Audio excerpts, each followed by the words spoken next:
Hey everybody, how's it going? Hope you're having a lovely day. Welcome to today's episode of Maybe You're Not Getting Fucked Anymore. I'm your host, Louis Rossman, and I want to say thank you very much to every single one of you who is responsible for helping defeat IBM and Cisco in the state of Colorado. So I've been very invested in Colorado in right to repair, not just invested money-wise, I mean invested in the storyline of right to repair in the state of Colorado. Back in 2021, when they were trying to get wheelchair right to repair passed in Colorado, everybody that showed up to the legislature seemed to get ignored. They said they had questions about this bill. They had a lot of questions that needed answers, but they didn't seem to ask those questions to any of the people that showed up to the state legislature. And again, if you waste my time, that's one thing. I'm not saying it's right, but when you're wasting the time of people that showed up in wheelchairs that have abilities issues, mobility issues, that's kind of lame. Like, they showed up to the state legislature. If you say you have questions, at the very least, can we just pretend that 90-second rule is not that important for this issue and just allow those people the ability to speak, or at least ask them these questions while they're standing there? I was aggravated at this. We hired a lobbyist at Repair Preservation Group Action Fund to try to get wheelchair right to repair passed in Colorado, in addition to everything else that we were doing. And there were bills that got passed in Colorado. And if you just search for the word Colorado on my channel, you'll see a lot of history there. Now, after getting a right to repair bill passed for General Electronics, Cisco went in and tried to underhandedly get rid of this bill so it wouldn't apply to them by saying that it should exempt critical infrastructure. And they tried to do it in a way that sounds reasonable. And I go over that in this video here and in the article that I wrote. This article took about 5 or 6 hours to write. It goes over all the money that got spent, where the money went, who was there trying to make it look like there was more support for this exemption than there was, why it's bullshit. TLDR, Cisco and IBM were saying that critical infrastructure should be exempt from the right to repair bill because critical infrastructure should be treated differently than a cell phone. And they're trying to make it sound like it would be dangerous if critical infrastructure could be repaired by third parties. Now, there's a few things wrong with this. The bill allows the manufacturer to classify whether or not something is meant for critical infrastructure. So if I see that somebody, let's say I'm the Rav at Framework, I'm not saying he would do this, I'm just using it as an example, I'm not saying he would do it, but let's say that Narav sees that a Framework laptop is being used in a federal building at the FBI. He could say, well, look, that gets used by federal employees. It's a critical infrastructure, and then not sell you a battery and get out of the bill. That's bullshit. The second thing is that if you're talking about critical infrastructure, particularly stuff dealing with cybersecurity, you would actually want things that are critical infrastructure to be able to be repaired by third parties, because if the manufacturer stops supporting it, you want that to stay secure. You don't want the manufacturer to be the only person who can fix something if it's critical infrastructure. If it's critical infrastructure, it's even more important that it be able to be repaired. One of the things that I pointed out in this video that I have not had time to add to the wiki article, but please, somebody watching, if you do, I don't have time today, unfortunately, but I would love if one of you could, is that when you look at the way the laws are written, that it actually does not say that independents should not be able to repair critical infrastructure. So the actual stuff that the senator was sourcing while doing the bidding of Cisco and IBM even says that third parties should be able to fix critical infrastructure. Hysterical. The senator wound up saying something that was complete bullshit to try and get this pushed through. And I have it in the wiki. And I want to note that when Governor Paula signed House Bill 241121, when he signed it into law, he issued a directive in his signing statement that the law should be fixed before its implementation date of January 1st, 2026. He noted that Colorado is the only state in the nation that requires devices used for critical infrastructure to be included in their right to repair law. So we're running this bill to fix a critical mistake made in the original law and protect our devices from malicious attacks. I did a video saying that I will pay $2,000 if this senator cites his claim. I'll pay it out to the senator, I'll pay it out to a charity, your choice, whoever the fuck, I'll pay it out to both. But I know that that's never going to happen. I forget this quote, who made it. It's something like, hey, senator, that's great. Can you cite it with a source? And then the senator says, I made it the fuck up. It's a video game. I forget the game. People who are younger than me will know the meme. But that's what happened here. If you look at the original press release, there is no mention of critical infrastructure, no directive to fix the law, and no statement that Colorado is an outlier. This was made up bullshit. And you would think that when pointing out that this was made up bullshit, that the law wouldn't pass, right?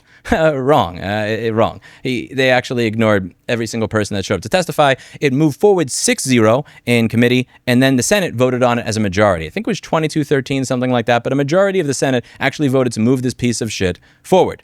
And that was sad.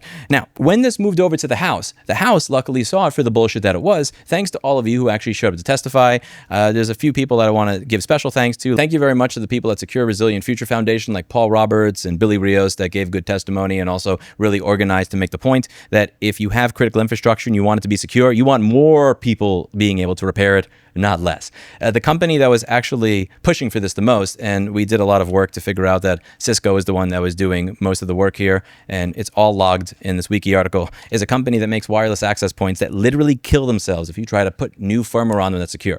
Cisco makes Meraki access points, I don't know how you pronounce it, Meraki access points, where once they stop supporting it, if you try to put third-party firmware on it that still gets security updates and patches so they don't get hacked, The hardware will literally kill itself. The company lobbying for this exemption in the name of security has created an incentive structure for people to not upgrade critical infrastructure because it will die. As I went over in this video, a lot of them went out of their way to play the victim, and they were saying that we're getting all these death threats, and oh, I can't believe people are sending death threats from the right to repair side. They're so mean.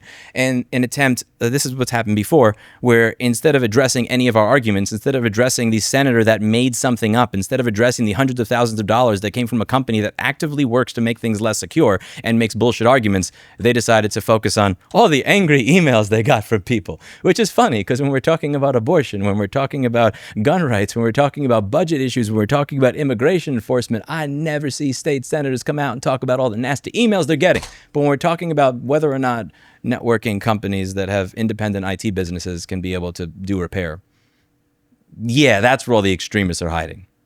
Fuck out of here. Well, the reason I'm so happy in doing this video is that the House voted very much in the majority against Cisco and IBM. This exemption to right to repair is not going to be passing. The right to repair bill will go into effect as it is.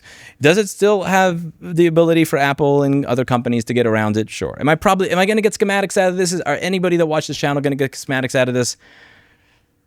Probably not. I'd like to fight for that to happen. I'd like to push for that to happen. I'd like to be a part of it.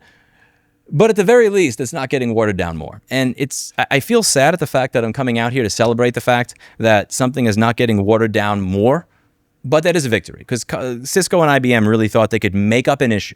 They could get a senator to lie to everybody, not once, but twice. They thought they could get the senator to make up shit that the governor said that he never said to try and scare and fearmonger people out of right to repair, and it didn't fucking work. And that wouldn't have happened without the help of all of you. Thank you to every single one of you who emailed in. Thank you to all of you who were kind and courteous and said the right thing, because you're the reason this passed. And more importantly, all of you that emailed in and said the right thing and made the right arguments. And I got CC'd on tons of your emails. I got CC'd on hundreds of them. I saw them.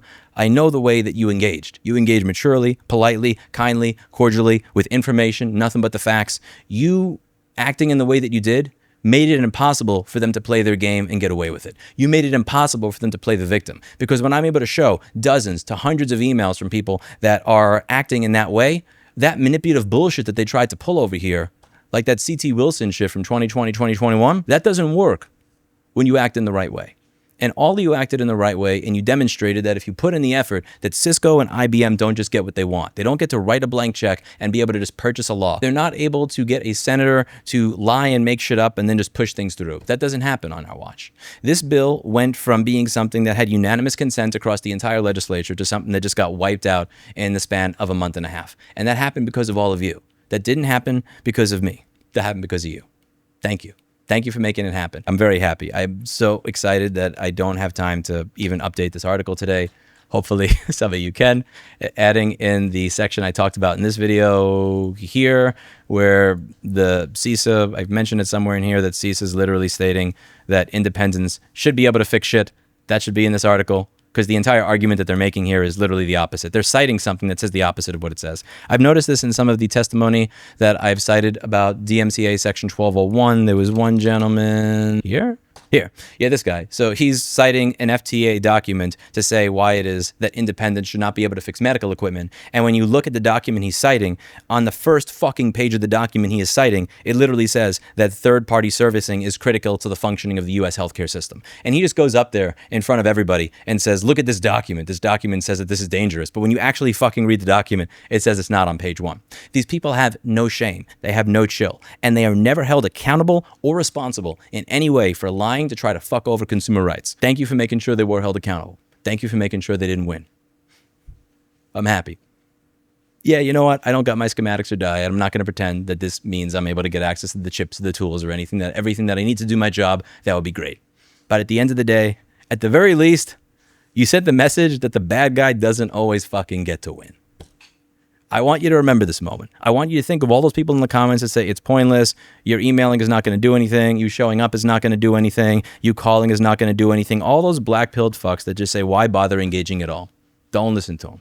You made a difference. It may not be everything, but you made a difference. Keep going. The company that makes wireless access points that literally kill themselves when you try to install more secure firmware on them did not get to stand on the pulpit and talk about security and how they care about it. That's a win. Next one. Bye now.